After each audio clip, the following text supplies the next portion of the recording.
কেন এই ব্যক্তি হজ করতে না পারায় তার হজ করেছিল একজন ফেরেশতা। এই লোকটি হজ করার জন্য অনেক কষ্ট করে টাকা জোগাড় করে একদিন হজের উদ্দেশ্যে রওনা দিল। হঠাৎ তিনি একটি বাড়ি থেকে শিশুর কান্নার আওয়াজ শুনতে পেলেন।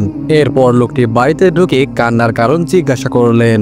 তখন মা বলল, বাবা, ঘরে টাকা না থাকার কারণে সন্তানদের 2 দিন ধরে খাবার দিতে পারছি না। সাথে সাথে লোকটির মায়া হলো। হজে যাওয়ার সব টাকা তাকে দিয়ে বাড়িতে ফিরে গেল।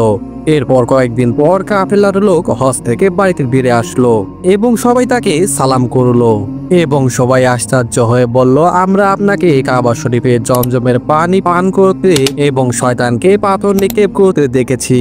এমনকি বাড়ির সবাই তাকে হজের মোবারকবাদ জানালো। অথচ তিনি ভাবছেন, ওনারা কি বলছে, আমি তো হজেই যাইনি। এরপর রাতে তিনি স্বপ্নের মাধ্যমে জানতে পারলেন আল্লাহ তাআলা তাকে ওই গরিব পরিবারটিকে সাহায্য করায় তার পরিবর্তে একজন ফেরেশতাকে হজে পাঠিয়েছিলেন এবং ফেরেশতার সকল হজের সওয়াব তার আমলনামায় লিখে দিয়েছেন।